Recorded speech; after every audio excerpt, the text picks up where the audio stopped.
கிறிஸ்துவுக்குள் பிரியமானவர்களே, உங்கள் யாவருக்கும் மீட்பெரும் இரட்சகருமாகிய இயேசு கிறிஸ்துவின் இனிதான நாமத்தினாலே உங்கள் அனைவருக்கும் என் அன்பின் வாழ்த்துக்களை தெரிவித்துக் கொள்ளுகிறேன்.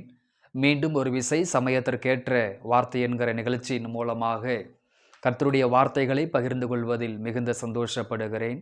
இந்த நாள் மிகுந்த ஆசீர்வாதமாக இருக்கும்படி உங்களை மனதார வாழ்த்துகிறேன். கர்த்தர் மகிமைப்படுவாராக.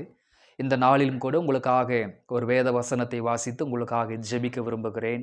1 சாமுவேல் 22ஆம் அதிகாரம் அதனுடைய 3வது வாக்கியத்தை வாசிப்போம்.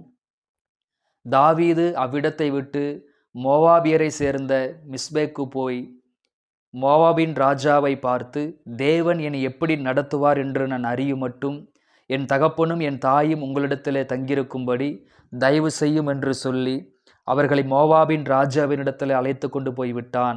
தாவீது அரணில் இருந்த நாளெல்லாம் அவர்கள் அங்கே அவனோடு இருந்தார்கள் என்று வேதத்தில் வாசிக்கிறோம். கர்த்தருக்கு ஸ்தோத்திரம். என் கண்பானவர்களே, சமயத்திற்கேற்ற வார்த்தை என்கிற இந்த நிகழ்ச்சியில் இந்த காலை பொழுதிலே தேவன் எப்படி நடத்துவார் என்கிற தலைப்பிலே கர்த்தருடைய வார்த்தைகளை நாம் சிந்திக்க போகிறோம். தேவ மனிதனாகி தாவீது தன்னுடைய ராஜாவாக தன்னுடைய மாமனாராய் இருந்த சவுலுக்கு பயந்து மரணத்திற்கு பயந்து அவர் தன்னுடைய சவுலுக்கு பயந்தவர் ஓடிக்கொண்டிருக்கிற அந்த காலகட்டங்களிலே சவுல் தன்னை எப்படியாகிலும் கொலை செய்து விடுவார் என்று சொல்லி சவுலுக்கு பயந்து ஓடிக்கொண்டிருந்த அந்த காலகட்டங்களிலே அதுல்லாம் என்கிற இடத்தை விட்டு மோவாபிய தேசத்தில் அந்த ஒரு இடத்துல வந்தார். மோவாபிய தேசம் என்கிற இடத்துல வந்து மோவாபிய ராஜாவை பார்த்து தாவீது சொல்லுகிறார், ஆண்டவர் இனி வரக்கூடிய காலங்களில் இனி வரக்கூடிய நாட்களிலே ஆண்டவர் என்னை எப்படி நடத்துவார், என்னுடைய சூழ்நிலைகளை கர்த்தர் எப்படி நடத்துவார், என் எதிர்காலத்தை என் குடும்பத்தை எப்படி நடத்துவார் என்று நான் அறியும்படிக்கு கொஞ்ச காலம் என்னுடைய தாய் தகப்பன் உன்னிடத்தில் இருக்கட்டும் என்று சொல்லி தன்னுடைய பெற்றோருக்காக அந்த இடத்துல பரிந்து பேசுகிற ஒரு காரியத்தை நம்ம படிக்கிறோம். அப்போ அந்த மோவாபிய ராஜாவை பார்த்து தாவீது சொல்லுகிற ஒரு வார்த்தை என்னவென்று சொன்னால், தேவன் என்னை எப்படி நடத்துவார் என்று அறியும் மட்டும் அப்படின்னு அவர் சொல்கிறார். அப்போ தாவீதுக்குள்ள ஒரு கேள்வி, தாவீதுக்குள்ளே ஒரு குழப்பம், தாவீதுக்குள்ளே ஒரு சஞ்சலம் இருந்தது. இனி வரக்கூடிய காலங்களில் ஆண்டவர் என்னை எப்படி நடத்துவார், இதுவரைக்கும் மரணத்திற்கு என்னை தப்புவித்தார், சோதனைகளுக்கு தப்புவித்தார், பாடுகளுக்கு என்னை தப்புவித்தார், உபத்திரவங்களுக்கு தப்புவித்தார், சூழ்நிலைகளுக்கு என்னை தப்புவித்தார், இதுவரைக்கும் ஜெயமாக கர்த்தர் என்னை மாற பண்ணினார், இதுவரைக்கும் என்னை ஜீவனோடு இருக்க பண்ணினார். ஆனால் சவுல் தொடர்ந்து வெகு தீவிரமாக தேடிக்கொண்டிருக்கிற அந்த காலகட்டங்களிலே இனி தேவன் என்னை எப்படி நடத்துவார் என்று எனக்கு தெரியவில்லை, என் எதிர்காலம் எப்படி இருக்கும் என்று எனக்கு தெரியவில்லை என்று சொல்லி தாவீது அந்த இடத்துல சொல்லுகிறார், இனி தேவன் என்னை எப்படி நடத்துவார் என்று அறியும்படி அப்படின்னு சொல்கிறார். அருமையான இந்த காலை பொழுதிலே சில தேவ பிள்ளைகள் இந்த வீடியோவை நீங்கள் பார்த்து கொண்டிருக்கலாம்.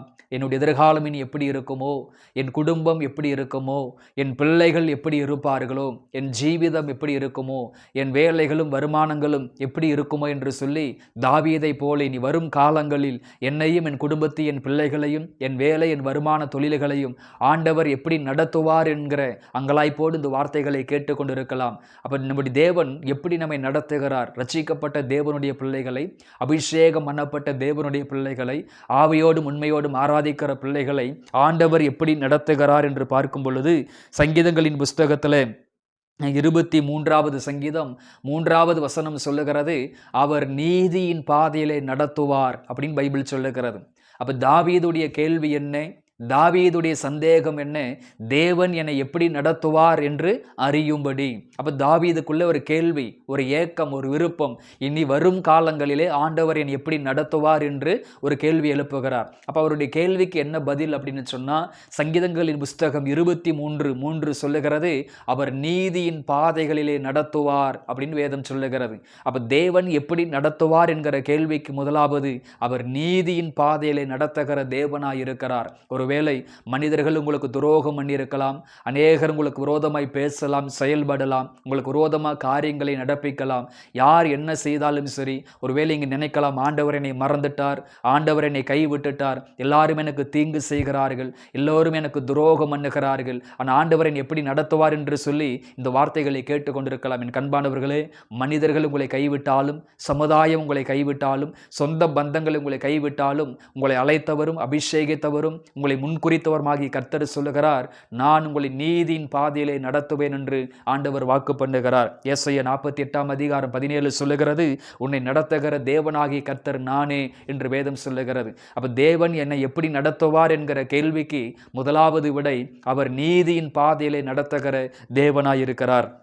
இரண்டாவது, தேவன் நம்மை எப்படி நடத்துகிறார் என்கிற கேள்வியை படிக்கும் பொழுது சங்கீதங்களின் புஸ்தகத்திலே 48வது சங்கீதத்தை வாசிக்கும் பொழுது 48வது சங்கீதத்திலே 14வது வசனம் இவ்விதமாய் சொல்லுகிறது, இந்த தேவன் என்றென்றைக்கும் உள்ள சதா காலங்களிலும் நம்முடைய தேவன் மரண பரியந்த நம்மை நடத்துவார் என்று வேதம் சொல்லுகிறது. அன்பானவர்களே, ஒருவேளை ஆண்டவரை என்னை எப்படி நடத்துவார், என் குடும்பத்தை எப்படி நடத்துவார், என் பிள்ளைகளை எப்படி நடத்துவார், என் எதிர்காலத்தை, என் வேலை, என் தொழில் ஸ்தலங்களை எப்படி நடத்துவார் என்கிற அங்கலாய்ப்போடு இந்த வார்த்தைகளை கேட்டுக்கொண்டிருக்கலாம். உங்களை அழைத்த தெய்வம், உங்களை முன்குறித்த தெய்வம், உங்களை தெரிந்து கொண்ட தெய்வம் உங்களை மரண பரியந்தமும் நடத்துவதற்கு அவர் வல்லமையுள்ளவராய் இருக்கிறார். அவர் மரண பரியந்தம் நடத்துகிற தேவனாய் இருக்கிறார். இந்த கலக்கம், இந்த கவலை, இந்த பாரம், இந்த சோர்வுகளை குறித்து நீங்கள் கவலைப்பட வேண்டாம். அவர் நீதியின் பாதையிலே நடத்துகிற தேவன். அவர் உங்களை மரண பரியந்தமும் நடத்த தேவனாய் இருக்கிறார். கர்த்தருக்கு ஸ்தோத்திரம். மூன்றாவது, அவர் எப்படிப்பட்ட தேவன் என்று பார்க்கும் பொழுது யோவான் எழுதின சுவிசேஷம் 16:13 சொல்லுகிறது, சத்திய ஆவியாகி அவர் வரும்பொழுது சகல சத்தியத்திற்குள்ளும் உங்களை நடத்துவார் என்று வேதம் சொல்லுகிறது. அப்ப தாவீதுடைய கேள்வி என்ன, என் தேவன் என்னை எப்படி நடத்துவார் நான் அறியும்படிக்குன்னு சொல்றாரு. அப்போ இந்த காலை பொழுதிலே நாம கூட இனி வரும் காலங்களிலே ஆண்டவர் நம்ம எப்படி நடத்துவார் என்கிற கேள்வியோடு இந்த வார்த்தைகளை கேட்டுக்கொண்டிருக்கலாம். நிச்சயமாகவே தேவன் உங்களுக்கு பரிசுத்தாவியின் அபிஷேகத்தை தந்திருக்கிறபடியால், பரிசுத்தாவியின் கிருபையை உங்களுக்கு கொடுத்திருக்கிறபடியால், இனி வரும் காலங்களிலே ஆண்டவர் உங்களை சகல சத்தியத்திற்குள்ளும் நடத்துவார், சகல உபதேசங்களுக்குள்ளும் அவர் நிச்சயமாக நடத்துவார். அப்ப என் கண்பானவர்களே, அப்ப தாவீதை போல இனி வரும் காலங்களில், வரும் நாட்களிலே தேவன் என்னை எப்படி நடத்துவார் என்கிற அங்கலாய்ப்போடு இந்த வார்த்தைகளை கேட்டுக்கொண்டிருக்கலாம். அவர் நீதியின் பாதையிலே நடத்துகிற தேவனாய் இருக்கிறார். மரண பரியந்தம் நடத்துகிற தேவனாய் இருக்கிறார். மூன்றாவது, சகல சத்தியத்திற்குள்ளும் நடத்துகிற தேவனாய் இருக்கிறார். அவர் நித்தமும் நடத்துகிற தேவனாய் இருக்கிறார். ஜீவ தண்ணீருள்ள ஊற்றுகள் அண்டைக்கு நடத்துகிற ஒரு தேவனாய் இருக்கிறார். அதனால நீங்கள் கவலைப்பட வேண்டாம், சோர்ந்து போக வேண்டாம். இனி ஆண்டவர் எப்படி நடத்துவாரோ என்கிற அங்கலாய்ப்பு உங்களுக்கு வேண்டாம். இம்மட்டும் நடத்தின எபினேசர் இனிமேலும் தொடர்ந்து உங்களை நடத்துவார். தொடர்ந்து தேவ கிருபையிலே, விசுவாசத்தில், ஜெபத்தில் முன்னேறி செல்லுங்கள். இந்த நாள் உங்களுக்கு ஆசீர்வாதமாக இருக்கும்படி மனதார வாழ்த்துகிறேன். ஜெபிப்போம். அன்பின் பரலோக பிதாவே, ஆசீர்வாதமான இந்த காலை பொழுதற்காக நன்றி. யாரெல்லாம் இந்த வார்த்தைகளை கேட்டுக்கொண்டிருக்கிறார்களோ, இனி வரும் காலங்களிலே என்னை, என் குடும்பத்தை, என் எதிர்காலத்தை தேவன் எப்படி நடத்துவாரோ என்கிற அங்கலாய்ப்போடு ஆண்டவரே இந்த வார்த்தைகளை கேட்டுக்கொண்டிருக்கிற ஒவ்வொரு பிள்ளைகளுக்காக நான் மனதார ஜெபிக்கிறேன். இந்த பிள்ளைகளை நீதியிலே நடத்துங்க, சத்தியத்திலே நடத்துங்க, மரண பரியந்தமும் நடத்துங்க, நித்தமும் நடத்தும்படியாக ஜெபிக்கிறேன். மனக்கவலை, பாரம், சோர்வு, விரக்தி எல்லாம் இயேசுவின் நாமத்தில் மாறட்டும். இந்த நாள் ஆசீர்வாதமாக இருக்கும்படி மனதார வாழ்த்துகிறேன். பொறுப்படுத்திக் கொள்ளும், பலப்படுத்தும். இயேசுவின் நாமத்தில் பிதாவே, ஆமேன், ஆமேன். கிறிஸ்துவுக்குள் பிரியமானவர்களே, இந்த வார்த்தைகளின் அடிப்படையிலே ஆண்டவர் உங்களை ஆசீர்வதிப்பாராக. God bless you.